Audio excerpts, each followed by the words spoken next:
Hey guys, I just added a new product into my Etsy shop, Key Lime Supplies. Punchinella, also known as Sequin waste, also known as Punchinella. I'm not sure what the difference in the O or the A is. But basically, it is shiny, like metallic ribbon. I'm not actually sure what material it is. I guess it's like plasticky. And it is waterproof. And it's really fun, and I wanted to show you just two really quick ways that you can incorporate this into your art journal if you've never tried it. The first way is to use it as a stencil, and you're going to use just a little bit of paint. This is golden fluid acrylic. It actually works better with paint that's a little bit thicker, but I thought I'd show you with what I usually use.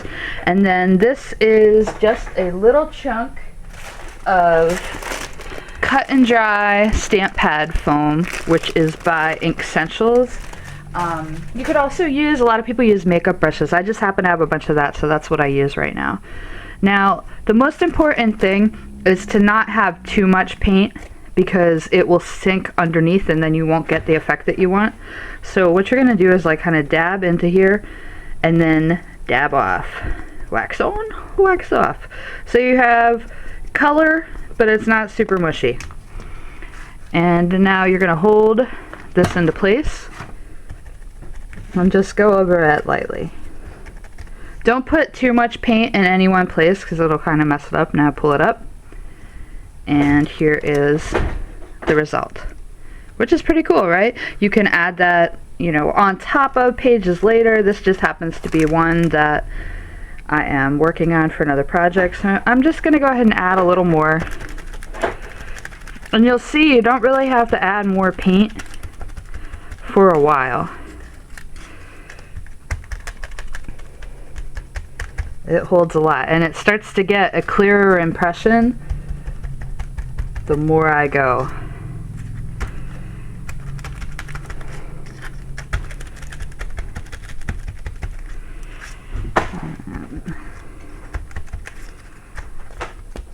This reminds me of Lichtenstein, like the pop art. Hopefully I said that right, but that's kind of like a pop art effect to me. Now the other thing that you can do, like you can reuse this, by the way, over and over again until like it's eventually like gonna get all wrinkly or something, and like then you'll need a new piece. But like you really don't need much of this for this technique. You can keep using this over and over again. But the other technique that you can do is to actually add it into your art journal. And so I'm just going to, I guess I'm going to cut like a diamond-y shape. You could cut it into any shape you want. It's kind of fun to cut it because it, I don't know, I can't explain it, but it's cool. And then just figure out where you want it. I'm going to put it right here. And then just use some gel medium. You don't have to use your fingers. You can use a brush. I like to work with my fingers. I like to finger paint. That's just how it goes. And because it's kind of thicker, you really do want to make sure you push it down pretty well. It's going to stick up a little there, so I add a little more underneath. As long as it's mostly secure, it's actually okay if it sticks up a little bit. I'm going to leave that as is. As long as it sticks in here, I'll be happy. And then what I'm going to do later is probably add like a photograph or something on top of that.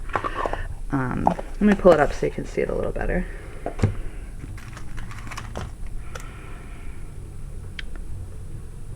But it's cool. You could also use this, instead of using paint, you could use some molding or modeling paste. You could use gesso. Really, there's a lot of fun possibilities with this stuff, which is why I love it, which is why I decided to add it to the shop, because it's something I use a lot. And I have 9 different colors. If you are using it exclusively as a stencil, it doesn't really matter what color you get.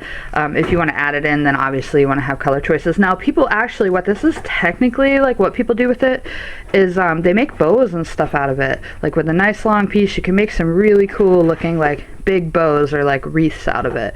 But I like it for my art journal. Anyway, I hope that you enjoy. Have fun.